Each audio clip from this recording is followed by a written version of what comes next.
Hi guys అందరూ ఎలా ఉన్నారు? నేనైతే చాలా బాగున్నా. సో నిన్న వచ్చేసరికి నిర్జల ఏకాదశి కదా!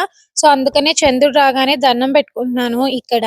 అండ్ ఆల్సో నేను ఈ నైట్ ప్రసాదం చేశాను స్వామికి. సో మేము అలా పసుపు రాసి ఫస్ట్ ఆ గిన్నెకి బొట్టు పెడతాము. తర్వాత పాలు వేసి నార్మల్‌గా మనం పాయసం ఎలా చేస్తామో అలా చేస్తాము. బెల్లం చూసారా చాలా గట్టిగా ఉంది. అందుకని నేను తీసుకెళ్ళి మైక్రోవేవ్‌లో పెట్టా అన్నమాట. సో ఈలోపు అది మెత్తగా అవుతదని. పాలు కాగాయి. వెంటనే బియ్యము అండ్ కొంచెం కందిపప్పు నానబెట్టాను. సో, ఆ 2 కలిపి దానిలో పాలల్లో వేసాను. పాలు చూసారా ఎలా పొంగుతున్నాయో. సో, ఫ్లేమ్ నుంచి పక్కకు తీస్తున్నాను. సో, నాకు ఈ నిర్జల ఏకాదశి గురించి తెలీదండి. కానీ నేను చాగంటి గారు, అలాగే నందూరి గారు పెట్టిన వీడియోస్ వాటిలో నుంచి చూసి తెలుసుకున్నాను.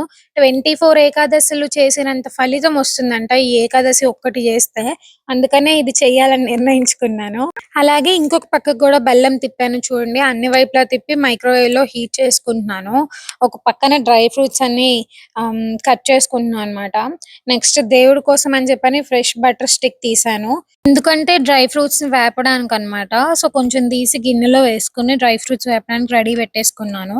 దాని తర్వాత ఈలోపు రైస్ చెక్ చేసుకుంటూ ఉంటున్నాను. అండ్ కొంచెం రైస్ ఉడికింది అన్నప్పుడు ఇందులో 2 ఇలాచీ వేశాను. అలానే చూడండి నేను కట్ చేసుకున్న డ్రై ఫ్రూట్స్ అన్నీ కూడా ఘీలో వేసేసాను. ఐ మీన్ బటర్‌లో వేశాను. వేసి మంచిగా ఎర్రగా ఏగాలి. తర్వాత బెల్లం బయటకు తీశాను. చూడండి ఎంత మంచిగా కట్ అయిపోతుందో.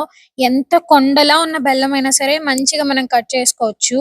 హీట్ చేసుకుంటే కొంచెం మైక్రోవేవ్ లేని వాళ్ళు మీరు స్టవ్ మీదైనా సరే ఏదైనా కుక్కర్ లాంటిది అలాంటిది పెట్టి హీట్ చేసుకోవచ్చు. ఏం ప్రాబ్లమ్ గాదు.